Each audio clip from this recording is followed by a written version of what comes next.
Part 1 of the Munger series, General Investing Wisdom. The first quote: if you have competence, you pretty much know its boundaries already. To ask the question is to answer it.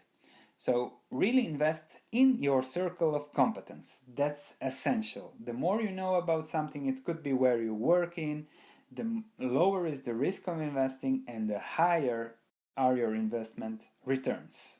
Or take the time to really learn before you invest in a sector, market, or something like that. Second quote: rationality requires developing systems of thought that improve your betting average over time. So investing should be rational, which means that you have to understand that everything can happen and you have to assess everything in probabilities. That's the only way to achieve sustainable investment success.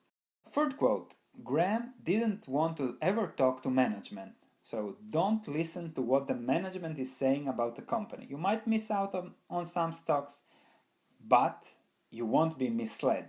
You have to be the one that analyzes the facts and makes your own opinion about the facts. Look at sector analysis, look at what's going on, look at different opinions, but try not to listen to management. Never trust the management. Very important quote: what the whole enterprise would sell for if it were available for a private owner. So that's the margin of safety. What would somebody pay to own the whole company? If the stock price is lower than that, then you buy. For a security to be mispriced, someone has to be a fool. It might be a bad day for the world, but a good day for Berkshire. Markets are completely irrational. Mr. Market offers any kind of stocks, any kind of prices.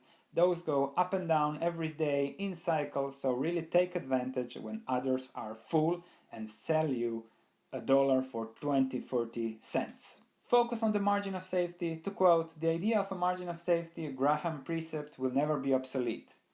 The idea of making the market your servant will never be obsolete. The idea of being objective and dispassionate will never be obsolete. So never be passionate. Always be rational. So Graham had a lot of wonderful ideas. Warren worshipped Graham. He got rich, starting essentially from zero, following in the footsteps of Graham. They kept changing the definition of bargain so that they could keep doing what they always done. And this worked out pretty well. Buffett, Graham were buying cigar butts in the 1930s and 1950s. However, when Munger came working with Buffett, they started to buy good companies at cheap prices. So not more cigar butts. Who knows what will be the next definition of a bargain, so we have to evolve as the times evolve. Perhaps it will be number of customers, number of subscribers, or who knows what. The great bulk of the money has come from great businesses. So really, where did Buffett and Munger make the money? Great businesses.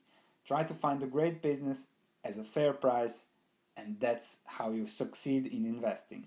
It's not the bad ideas that do you in, it's the good ideas that get you. You can't ignore it and it's easy to overdo it. So bad ideas, we avoid it as investors. But if there is a good idea that you think it's good and that idea can trick you. So don't be too optimistic, always assess everything, even the best ideas, look at what can go wrong. Munger concludes with: look for high returns of capital over long periods of time. So companies that can produce good returns, a lot of cash, that don't need a lot of investments are the best investments because you can enjoy that cash and you can get that cash back.